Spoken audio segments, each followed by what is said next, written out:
ನೋಡಿ ಕುರ್ಆನ್, ಅಲ್ಲಾಹುವಿನ ಕಲಾಮಾದ ವಿಶುದ್ಧ ಕುರ್ಆನ್.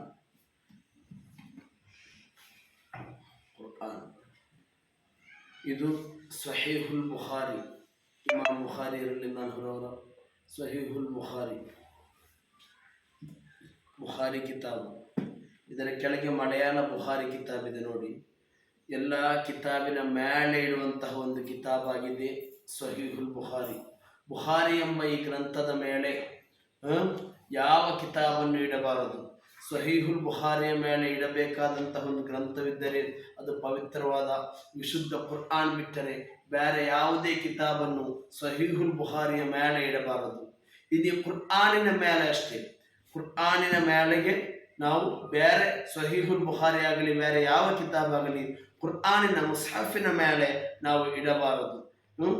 ಎಲ್ಲದಕ್ಕಿಂತ ಮೇಲೆ ಇಡಬೇಕಾದ ಒಂದು ಗ್ರಂಥವಾಗಿದೆ ವಿಶುದ್ಧ ಕುರ್ಆನ್. ಕುರ್ಆನಿನ ಕೆಳಗೆ ಇಡಬೇಕಾದ ಗ್ರಂಥವಾಗಿದೆ ಸ್ವಹೀಹುಲ್ ಬುಖಾರಿ.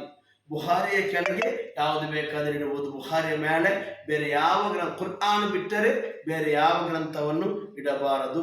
ಅಲ್ಲಾಹು ನಮಗೆ ತೌಫೀಕ್ ನೀಡಲಿ. ಅಸ್ಸಲಾಮು ಅಲೈಕುಂ ವರಹಮತುಲ್ಲಾಹಿ ವಬರಕಾತುಹು.